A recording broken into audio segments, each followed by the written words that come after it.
사랑과 은혜 하나님, 오늘도 새로운 날을 허락하시고 하루의 시작을 말씀과 기도로 시작하게 하심에 감사드립니다. 다시 오실 예수님을 간절히 기다립니다. 다시 오실 예수님을 신뢰하며 살아가길 기도합니다. 다시 오실 예수님을 기다리고 신뢰하며 주어진 오늘의 하루를 예수님의 자녀답게 살아갈 수 있는 믿음과 은혜와 용기를 이 시간 허락하여 주시옵소서. 언제나 우리와 함께 하시는 예수님의 이름으로 기도드립니다. 아멘. 오늘 함께 나눌 말씀은 레위기 25장 39절부터 55절까지입니다. 레위기 25장 39절부터 55절까지입니다.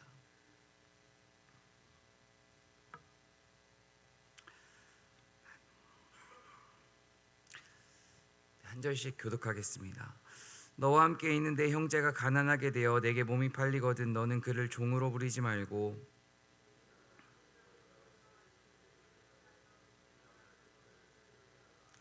그때에는 그와 그의 자녀가 함께 내게서 떠나 그의 가족과 그의 조상의 기업으로 돌아가게 하라.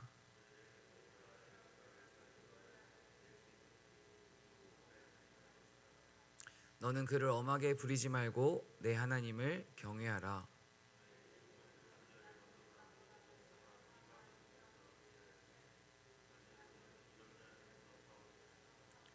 또 너희 중에 거류하는 동거인들의 자녀 중에서도 너희가 사올 수 있고 또 그들이 너희와 함께 있어서 너희 땅에서 가정을 이룬 자들 중에서도 그리할 수 있은즉 그들이 너희의 소유가 될지니라.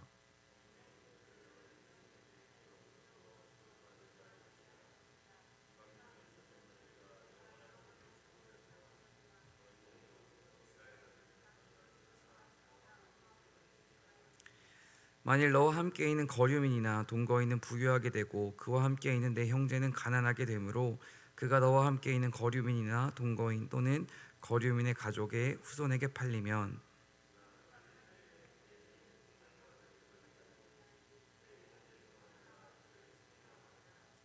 또는 그의 삼촌이나 그의 삼촌의 아들이 그를 속량하거나 그의 가족 중 그의 살부치 중에서 그를 속량할 것이요 그가 부유하게 되면 스스로 속량하되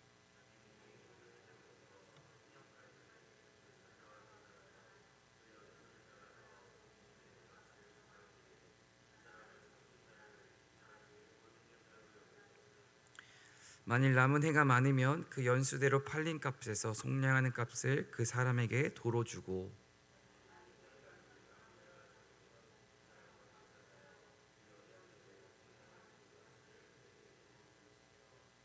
주인은 그를 매년의 삭금과 같이 여기고 내 목전에서 엄하게 부리지 말지니라.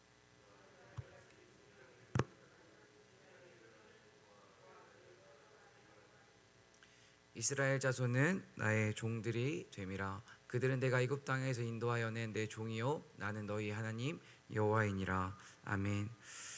주님의 은총과 평화가 함께하고 있는 성도들 가운데 가득하길 소망합니다. 우리는 함께 레위기 말씀을 계속해서 살펴보고 있는데요. 레위기 17장부터 26장까지는 신학자들이 성결법전이라 말합니다. 이 성결법전의 내용 가운데에는 구체적으로 하나님께서 이스라엘 백성들이 이 땅을 살아가면서 해야 되는 일과 하지 말아야 하는 일에 대한 기준이 구체적으로 기록되어 있는 책이 바로 레위기 17장부터 26장까지 성결법전이라 말할 수 있습니다. 이스라엘 백성들에게 이 성결법전은 너희들이 삶을 어떻게 살아가야 하는지 한마디로 삶의 기준을 제시해 주고 있습니다. 이스라엘 백성들과 이 땅을 살아가는 우리들에게 있어서 정말 우리의 삶의 기준은 무엇이 되어야 할까요? 우리의 삶의 기준은 하나님의 말씀 가운데 기록되어 있듯이 거룩이 되어야 하는 줄로 믿습니다. 레위기 19장 2절 말씀을 살펴보면 너희 하나님인 나 주가 거룩하니 너희도 거룩해야 한다. 하나님은 우리에게 레위기뿐만 아니라 성경 전체를 통해서 우리의 삶 가운데 거룩이 있어야 한다 말씀하십니다. 그리고 특별히 이 레위기 말씀 가운데에서는 거룩함에 대해서 조금 더 구체적으로 말씀을 해주시는데 레위기 19장 8절 말씀을 보면 너는 너의 이웃을 내 몸처럼 사랑하여라. 나는 주다. 거룩하게 산다는 것에 대해서 나 자신의 삶만 거룩하게 사는 것이 거룩한 것이 아니라 내가 이웃을 사랑하는 것도 거룩 안에 포함되어 있다고 하나님은 말씀하십니다. 거룩한 삶이란 내 인생만, 내 삶만 바르게 사는 것을 의미하지 않습니다. 거룩한 삶은 우리 가정만, 우리 공동체만 행복하고 바르게 사는 것만을 의미하지 않습니다.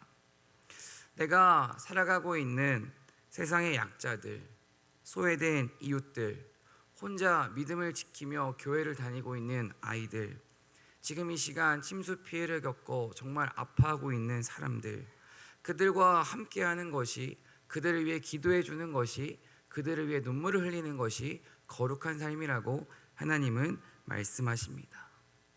특별히 우리가 레위기 말씀을 통해 살펴보고 있는 이 안식일과 희년은요, 결국 하나님께서 말씀하시는 그 이웃사랑이 구체적으로 사회적인 한 제도로 구현된 것입니다. 한번 생각해 볼까요? 안식년이 찾아오면 이스라엘 백성들은 무조건 쉬어야 합니다. 아무리 일할 힘이 있고 체력이 있어도 그날만큼은 반드시 쉬어야 합니다. 사람도 땅도 모두 쉬어야 하는 날이 안식일과 안식년입니다. 그리고 또 희년이 찾아오면 자유를 선포해야 됩니다. 엉둘린 자들에게 자유를 선포하고 정말 그들이 각자 집으로 돌아가 새로운 삶을 시작할 수 있게끔 해주어야 하는 것이 바로 희년입니다. 안식년과 희년이 찾아오면 사람과 땅이 쉬게 되고 또 자유가 허락됩니다. 한마디로 새로운 생명이 시작될 수 있는 시점이 바로 안식일과 희년이라는 것입니다. 하나님께서 명령하신 것이기에 이스라엘 백성들은 이 안식일과 희년은 반드시 지켜야 했고, 특별히 이 안식년과 희년을 통해서 소외된 이들, 억눌린 자들, 가난한 사람들이 다시 한번 살아볼 수 있는 용기, 다시 한번 내가 꿈을 꾸었던 것을 실현해 볼 수 있는 희망이 생기는 시점이 바로 안식년과 희년입니다. 사랑하는 성교회 성도 여러분, 하나님을 정말 사랑하는 사람은 이웃을 사랑한다는 것이 크게 어색하지 않습니다.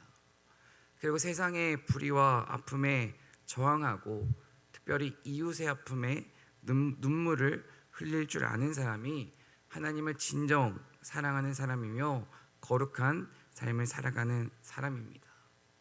이 거룩한 삶이라는 것을 레위기 말씀에서는 개인적인 차원에서 제한하고 있지 않습니다. 사회적인 차원으로까지 확장하고 있습니다. 거룩한 삶은 개인적인 차원을 뛰어넘어서 반드시 사회적으로도 좋은 영향력을 끼칠 수밖에 없습니다. 저희는 감리교회를 다 다니고 있는데요, 감리교회는 특별히 개인적인 구원과 개인적인 성화도 중요하게 생각하지만 이 개인적으로 신앙이 성숙하는 개인적 성화와 더불어 사회적 성화도 굉장히 중요하게 생각합니다. 사회적 성화라는 것은 어느 누구도 소외된 이들이 없는 세상, 불의에 침묵하지 않는 세상, 아픈 자들을 위해 사회적으로 제도를 만들어주고 그들이 다시 일어설 수 있도록 도와주는 것이 바로 사회적 성화입니다. 그리고 감리교 안에서는 사회적 성화를 위해 지금까지도 참 많은 기도와 행동을 해왔고 지금도 그런 일들이 이루어지고 있습니다. 오늘 말씀을 통해 나만의 거룩, 우리 가족만의 거룩을 뛰어넘어 세상을 향한 거룩을 위해 꿈꾸며 세상 가운데 선한 영향력을 주는 저와 여러분 되길 간절히 소망합니다. 주일과 어제 본문을 통해 희년제도와 희년에 회복해야 되는 토지 그리고 가옥에 대한 기준을 살펴보았는데요, 오늘은 특별히 가난한 종에 대한 기준을 말씀해 주십니다. 첫 번째, 하나님께서 종에 대한 기준을 내려주실 때에 종이 없게 해야 한다고 말씀하십니다. 가난해서 집이나 땅을 팔고 그래도 문제가 해결되지 않으면 이 구약시대 당시에는 종으로 우리 가족 중에 한 명이나 가족 중에 팔릴 사람이 없다면 자기 자신을 팔아 넘기기도 했습니다. 그러할 때에 어떠한 기준으로 해야 하는지를 하나님은 오늘 알려주고 계십니다. 39절과 40절 말씀을 함께 읽겠습니다. 너와 함께 있는 내 형제가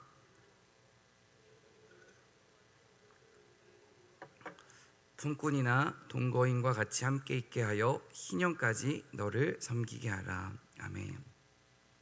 이스라엘 백성이 종으로 팔려오면 그 이스라엘 백성은 종으로 삼지 말고 품꾼이나 동거인과 함께 있게 하라고 말씀하십니다. 한마디로 품꾼이나 동거인과 같이 동등하게 대우하라고 하십니다.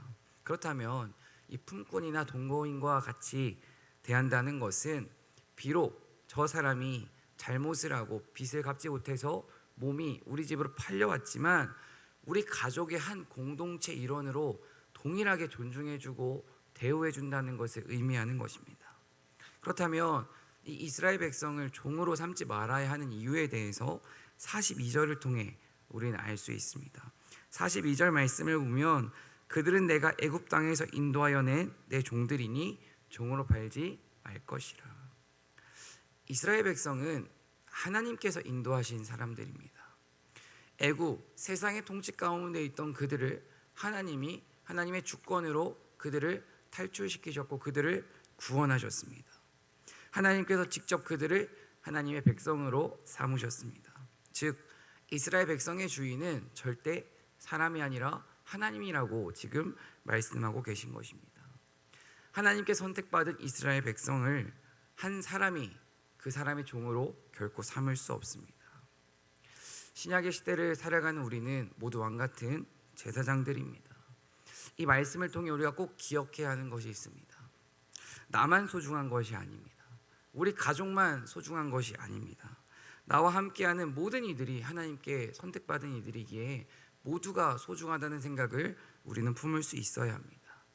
이 새벽 나만 소중하다는 생각을 버리고 정말 나와 함께하는 이들도 하나님 앞에서는 정말 소중한 존재라는, 정말 소중한 한 형상이라는 그 마음을 품고 나와 함께하는 이들을 위해 기도하는 저와 여러분 되길 간절히 소망합니다. 또 한 가지 여기서 중요한 것이 있는데요, 하나님께서는 이스라엘 백성을 종으로 삼지 말라 말씀하시며 그들에게 일도 시키지 말라고는 말씀하시지 않습니다. 그들에게 엄하게 부리지 말라고는 43절을 보면 말씀을 하시는데요, 그런데 희년까지는 일을 시켜야 된다고 말씀을 하십니다. 지금 조금만 더 깊이 생각을 해보면 몸을 팔아야만 하는 그 이스라엘 백성들, 한마디로 몸이 팔려야 하는 그 사람이 왜 몸이 팔려야 했을까요? 빚을 지거나 잘못을 했기 때문에 자기 가족 중에 한 명이나 자기 자신이 몸으로 팔려서 종으로 오는 것입니다. 한마디로 잘못을 했기 때문에 잘못을 했기 때문에 종살이를 하러 오는 것입니다. 하나님은 그들에게 이스라엘 백성이라면 종으로 삼지는 말고 품꾼이나 동거인처럼 존중해 주라고 말씀하시면서 엄하게 부리지 말라고 말씀하시면서 동시에 그들에게 무조건적인 용서는 주지 말라 말씀하십니다. 한마디로 그들이 잘못한 것에 대해서 책임은 반드시 지어야 한다고 하나님은 말씀하시는 것입니다. 인간은 늘 선택을 하며 살아갑니다. 선택에 대한 책임은 누가 지는 것일까요? 제가 어린 시절부터 지금까지 끊임없이 수많은 선택을 하며 살아왔는데요, 제 가족 가운데에서 저희 아버지가 정말 귀에 못이 박히도록 하신 말씀이 있습니다. 선택해라. 책임은 네가 지는 것이다. 선택에 대한 책임은 자기 스스로 지는 것입니다. 자신의 말에 책임을 질 줄 아는 사람이 사실 우리는 어른이라 말을 합니다. 우리가 오늘 말씀을 통해 한번 점검해보고 우리 자녀들에게 가르쳐야 하는 것은 인생은 선택의 연속인데 선택에 대한 책임은 반드시 스스로 감당해야 된다는 것입니다. 오늘 말씀 가운데에서도 아무리 이스라엘 백성이면 품꾼이나 동거인처럼 대하고 종으로 대하지는 않지만 종처럼 동일하게 일은 해야 합니다. 그가 지은 죄에 대한 죄값은 치른다는 것입니다. 하나님께서 우리에게 허락하신 것들이 있습니다. 가족이 있고요, 직장 공동체가 있고요, 세상 공동체가 있고요, 또 사명들이 다양하게 있을 것입니다. 또 우리가 선택한 것들이 있습니다. 직접적으로 결혼을 선택했고요, 또 직장을 선택했고요. 정말 우리가 오늘 우리에게 맡겨진 공동체와 내가 선택한 것들, 하나님 앞에서 정말 아름다운 책임을 지며 살아가고 있는지 이 새벽 돌아보길 간절히 소망합니다. 첫 번째, 하나님은 종으로 삼지 말라 말씀하시고요, 두 번째로 형제처럼 대하라고 말씀하십니다. 44절과 45절 말씀을 함께 읽겠습니다. 내 종은 남녀를 막론하고 내 사방 이방인 중에서 취할지니 남녀 종은 이런 자 중에서 사올 것이며 또 너희 중에 거류하는 동거인들의 자녀 중에서도 너희가 사올 수 있고 또 그들이 너희와 함께 있어서 너희 땅에서 가정을 이룬 자들 중에서도 그리할 수 있은즉 그들이 너희의 소유가 될지니라. 아멘. 이제 이스라엘 백성이 아니라 이방인을 남종이나 여종으로 샀다면 그 이방인을 종신토록 영원히 자신의 재산으로 간직할 수가 있었습니다. 하지만 아무리 종일지라도 그들을 엄하게 부리지 말라고 하나님은 말씀하십니다. 46절을 이어서 읽어보겠습니다. 너희는 그들을 너희 후손에게 기업으로 주어 소유가 되게 할 것이라. 이방인 중에서는 너희가 영원한 종을 삼으려니와 너희 동족 이스라엘 자손은 너희가 피차 엄하게 부리지 말지니라. 엄하게라는 단어의 히브리어는 베레페크인데요. 이 단어의 의미는 혹독하게 다루다라는 뜻이 있습니다. 한마디로 하나님께서는 아무리 이방인의 종일지라도 노예로 왔을지라도 혹독하게 함부로 가혹하게 대하지 말라고 하나님은 말씀하십니다. 반대로 생각해 보면 아무리 종일지라도 존중하고 배려하라고 말씀하시는 것입니다. 하나님은 종의 신분일지라도 너희 집으로 온 노예를 형제처럼 대하고 한마디로 존중하라고 오늘 말씀하고 계십니다. 이 당시 시대 배경을 한번 생각해 볼까요? 이 당시에는 이집트 애굽의 문화가 강력했습니다. 이스라엘 백성들은 애굽의 노예로 있던 사람들입니다. 그런데 애굽의 문화, 이집트의 문화를 생각해 보면 이 당시 세상의 문화는 쉽게 피라미드 구조로 생각을 해볼 수가 있습니다. 소수의 권세 잡은 자들이, 소수의 힘 있는 사람들이 다수의 백성을 자기 마음대로 부리고 함부로 할 수 있는 것이 이 당시 피라미드 구조라고 말을 합니다. 그리고 지금도 사실 이 피라미드 구조는 여전히 우리 세상을 지배하고 있습니다. 한마디로 악이 통치하는 세상은 피라미드 구조라고 생각해 볼 수 있습니다. 돈이 있고 힘이 있고 권세 잡은 자들이 그 밑에 있는 사람들을 통치하는 것입니다.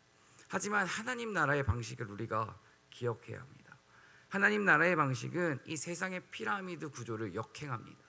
한마디로 피라미드 구조에 저항을 합니다.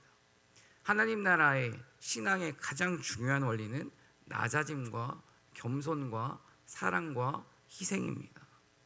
하나님 나라는 힘이 있다고 높은 자리에 앉는 것이 아닙니다.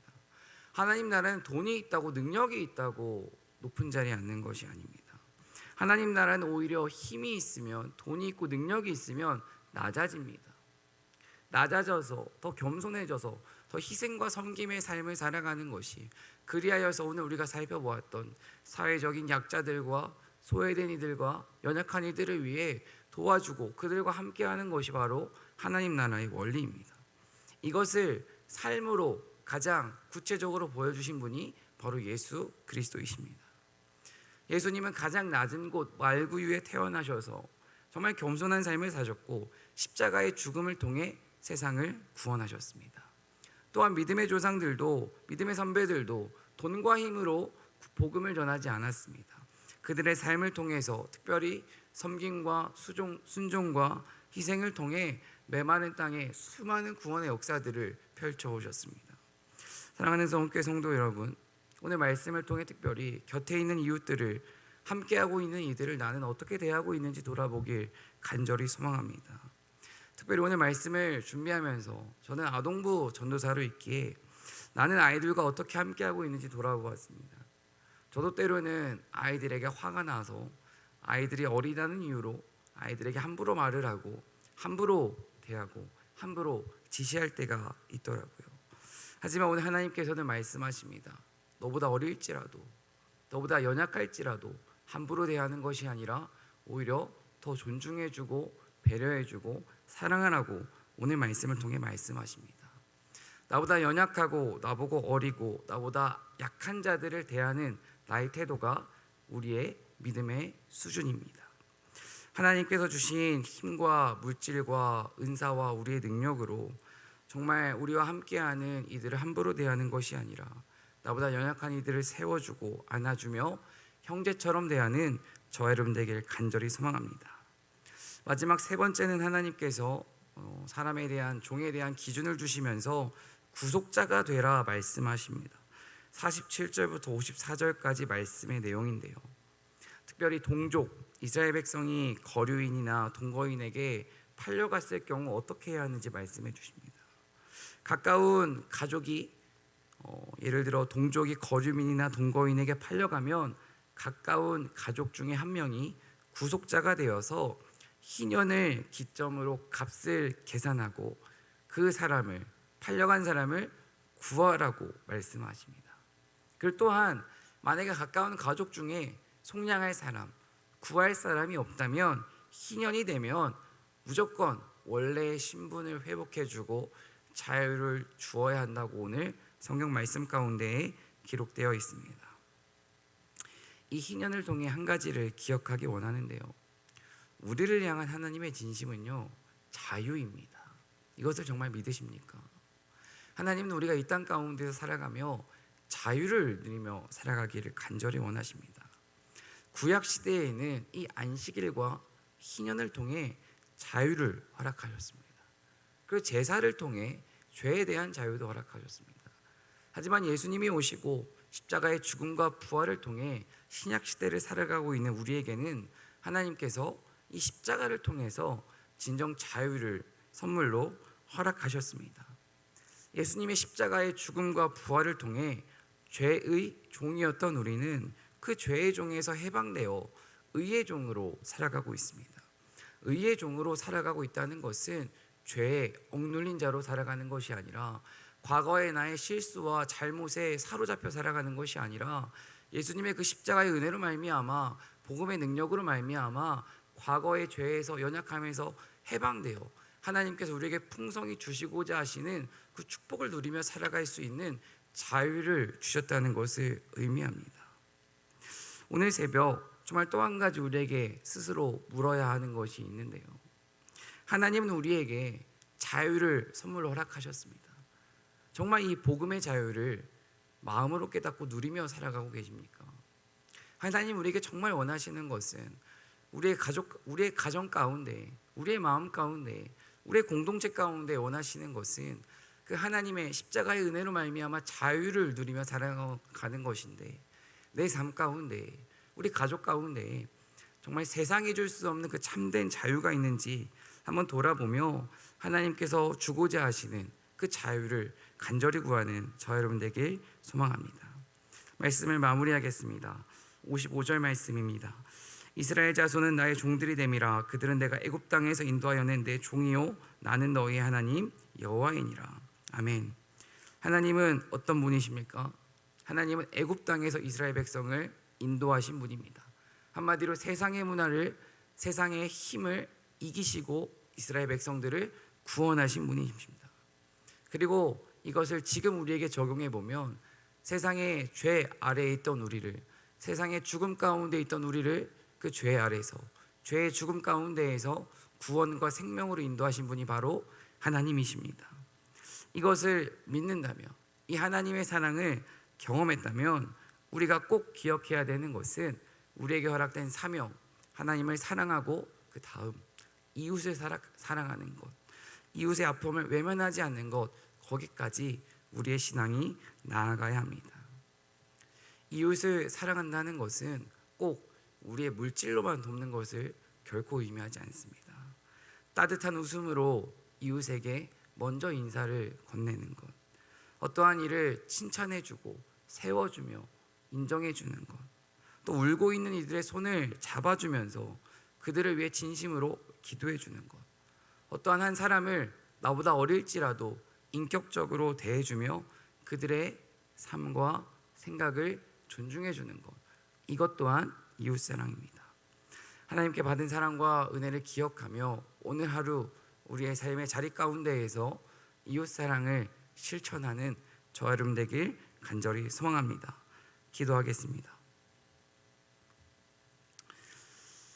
사랑과 은혜 하나님, 하나님께 받은 사랑과 은혜를 잊지 않고 세상과 이웃에게 받은 사랑과 은혜를 나누는 자가 되길 기도합니다.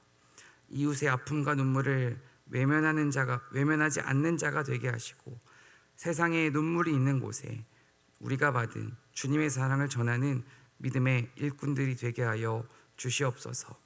이 새벽 하나님 앞에 간절한 마음으로 모였습니다. 간절히 기도하는 우리의 마음 가운데 주님의 은혜와 위로와 용기를 허락하시고, 포기하지 않고 기도할 수 있는 믿음 또한 허락하여 주시옵소서. 오늘 하루도 주님께 맡깁니다. 우리의 말과 생각과 행동을 주관하여 주시고, 우리의 삶을 통하여 하나님께서 홀로 영광받아 주시옵소서. 언제나 우리와 함께 하시는 예수님의 이름으로 기도드립니다. 아멘.